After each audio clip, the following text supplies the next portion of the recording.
ধন্যবাদ। আমরা এবারে সৃজা দাস তার কবিতা শুনব।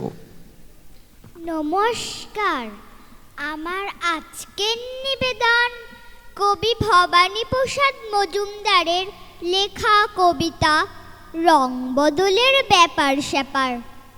দিল্লি থেকে বিল্লি এলেন দুধের মতো সাদা, কলকাতার এক কালো বেড়াল বললে তাকে দাদা। আসুন বসুন, কেমন আছেন? বাড়ির খবর ভালো। সাদা বেড়াল বললে, তোমার রংটা কেন কালো? কালো বেড়াল বললে, শুনুন, রাখুন আগে বেডিং। আমি যখন জন্মেছিলাম চলছিল লোডশেডিং। কুচবিহারের রাজা ছিল একটা কালো হাতি। যখন তখন সেই হাতিটাই করতো মাতামাতি। একদিন তার কাণ্ড দেখে চমকে গেল পিলে।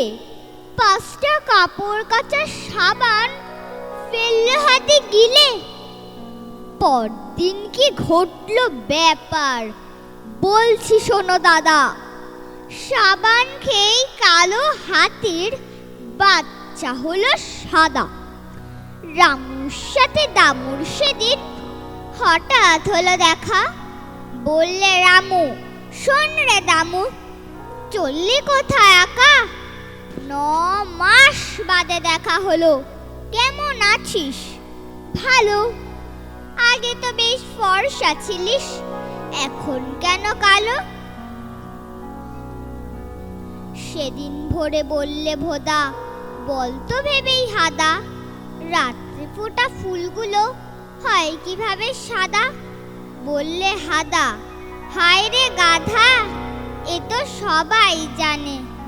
অবাক হয়ে তাকিয়ে কেন থাকিস আমার পানে? রাত্রে ফোটা ফুলগুলো না ঘুমিয়ে জেগে থাকে, হয় সাদা রোদ সারা দেহেই জ্যোৎস্না মেখে মেখে। নমস্কার।